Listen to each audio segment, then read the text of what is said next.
Hello, welcome to my vlog. Today's episode, gagawa naman tayo ng isang eleganteng dessert na classy enough to serve at any occasion, mapag-gathering, potluck, or grab-and-go snack.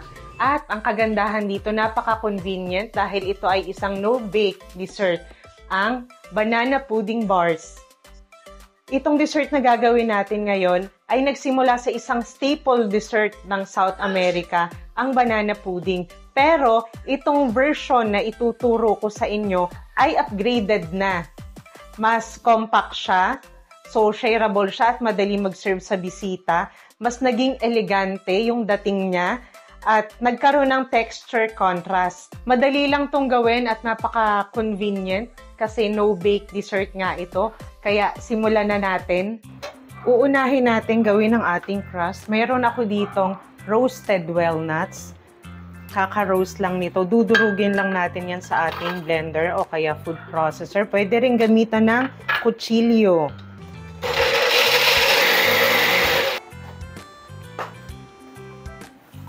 Mayroon ako ditong unsalted butter. 110 grams. I-melt ko lang yan. Gagamitin natin sa crust.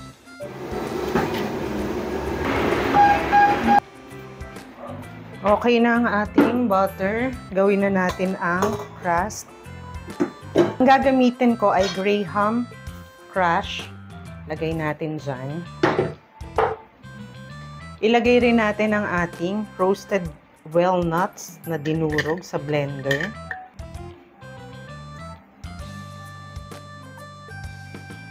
Ilagay din natin ang ating melted butter. Unsalted ang gamit ko pero pwede rin po na salted ang gamitin. Toss lang natin na ganyan.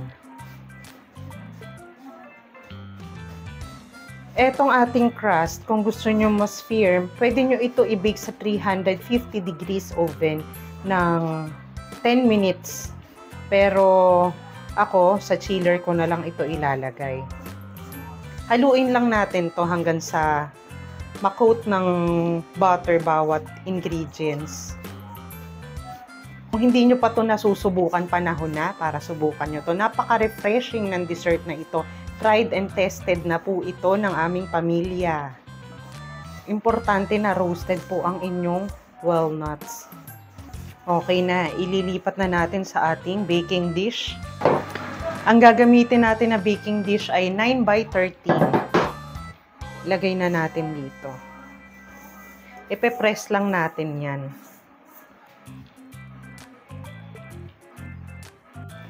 Gamit tayo ng ideal tool, ang measuring cup sa pag-press ng ating crust. Okay na siya. Lalagay na natin sa chiller. Okay, dito muna siya sa chiller habang ginagawa natin ang ating chocolate layer. Gagawin naman natin ang ating chocolate layer. Ilagay natin sa saucepan ang ating all-purpose cream.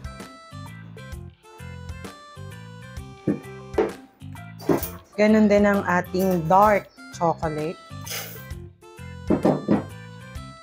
At para mas social ang ating chocolate layer, mas shiny, lagyan natin ng corn syrup 1 tablespoon.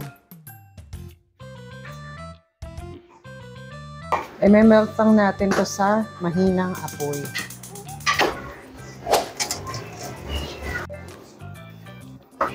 Okay, smooth na ang ating chocolate. So, ilagay na natin sa ating crust.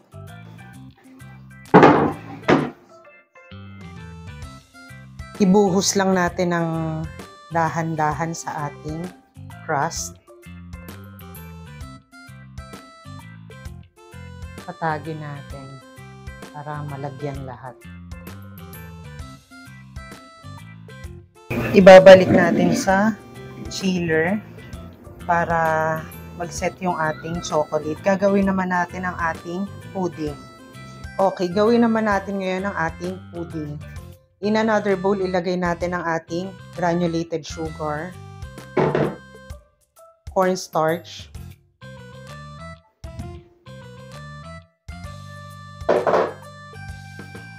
at egg yolks, 5 pieces lang ito.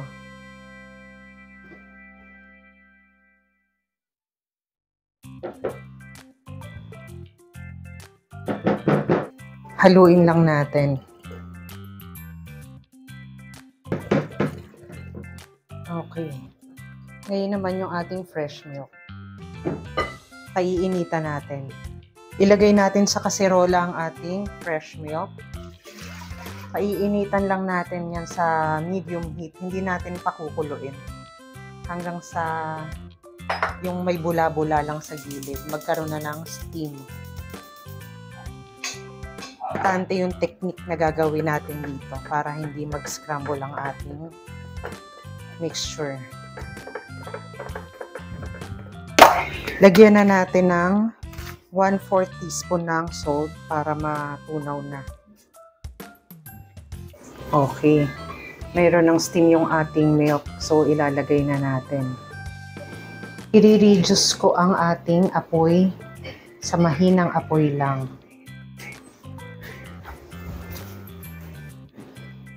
Yung kalahati nitong milk, ibuhos natin sa ating egg mixture. Halong mabuti. Yan. Yan ay para hindi mag-scramble ang ating egg mixture. Tinitemper natin siya bago natin ibalik dito sa natitirang gatas. Ngayon naman, ibabalik natin dito sa natitirang gatas. Mahinang apoy lang yan. Lulutuin natin ang ating pudding mga 7 to 8 minutes hanggang sa maging thick na ang ating pudding. Okay. Malapot na ang ating pudding. Halo lang ng halo.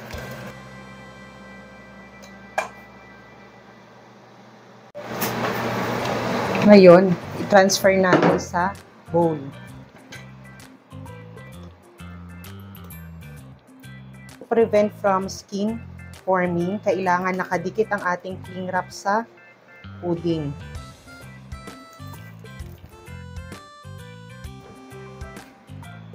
Ilalagay muna natin sa chiller. Palalamigin natin to. Dapat malamig yan. May gagawin pa tayo dyan mamaya. Importante na malamig ang ating pudding. Balikan natin.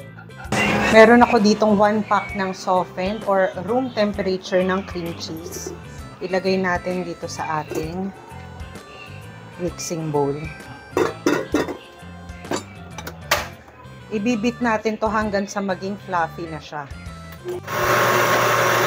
Pag ganitong fluffy na ang ating cream cheese, ilalagay natin ang ating pudding na pinalamig.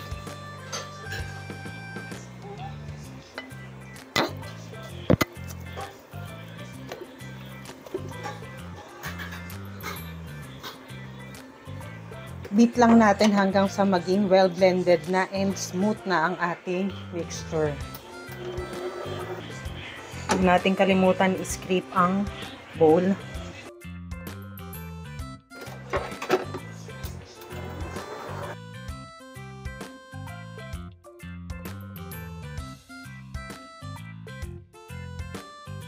Set aside muna natin ang ating pudding mixture. Mag-slice muna tayo ng bananas na gagamitin natin.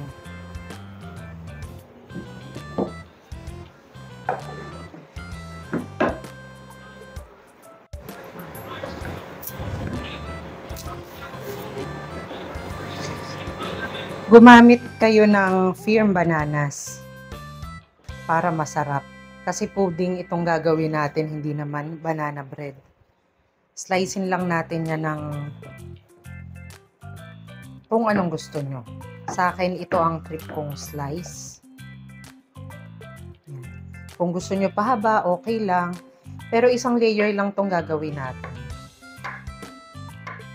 Ilalagay lang natin dito sa ating ibabaw ng chocolate layer.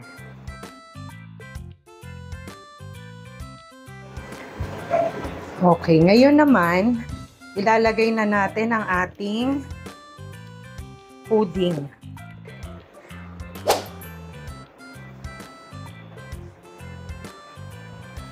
Spread natin at patagin.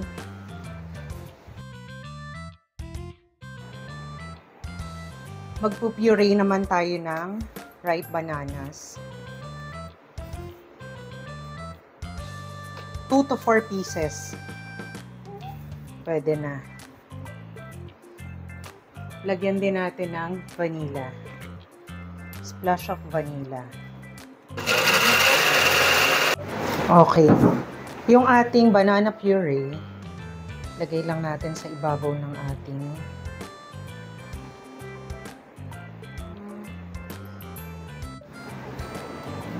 okay, spread lang natin.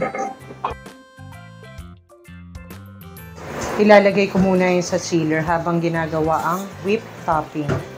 Mayroon ako ditong 250 grams ng chilled heavy cream. Lalagyan natin yan ng 2 tablespoon ng confectioner's sugar. Sifted kasi nagbubuo-buo ang confectioner's sugar para walang lumps ang ating whipped topping. Whip lang natin to hanggang sa maging stiff na. Okay na ang ating whipped cream. Ngayon naman, ilagay natin sa ibabaw ng ating pudding.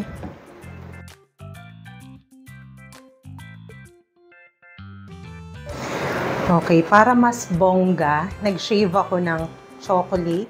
Bittersweet ang gamit ko. Pwede kayong gumamit ng bittersweet, semi-sweet, or dark chocolate.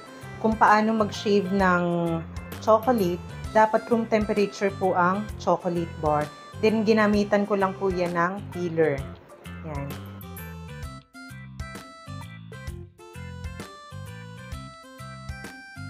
Ilalagay muna natin sa chiller bago natin iserve at least 6 to 8 hours. Ayun, may bawas na. Yan, bawas na. Kaya nasira. Sira na naman ang pang picture taking ko.